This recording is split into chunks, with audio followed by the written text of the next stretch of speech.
Hello everybody, Anthony Gonzalez here with a quick coronavirus update. By the time you watch this video, we will have voted on an $8 billion supplemental funding bill to help combat the coronavirus. I'd put that funding into two buckets, if you want to think of it this way. The first bucket is on helping discover a cure. So that's funding the research, that's making sure the staffing levels are appropriate, making sure that we're streamlining the different processes at the FDA, and basically putting in place a system so that those people who are going to be finding a cure, whether that's through a vaccine or a therapeutic or whatever it is, have the resources, the focus, and the processes in place to get this done for us.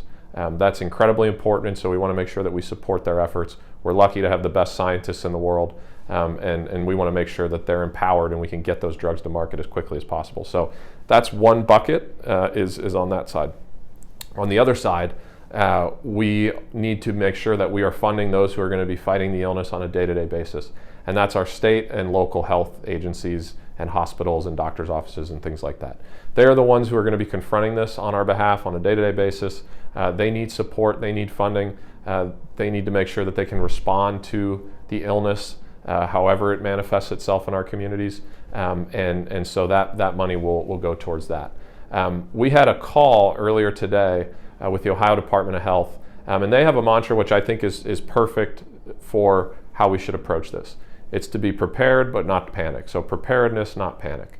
That's part of why we're funding these programs. We want to make sure we're prepared to respond to whatever comes our way, but we don't want to panic. The odds are still overwhelmingly in your favor for not contracting the illness, for it not affecting you personally, but we will see a rise in cases, as we've seen all over the world once it starts to take hold. One thing I do want to mention, and again, this isn't to get you to panic, but just to have your expectations set as you see news unfold in the coming days and weeks. My sense is that it's likely we will see increased cases in Ohio. How many? I can't tell you that.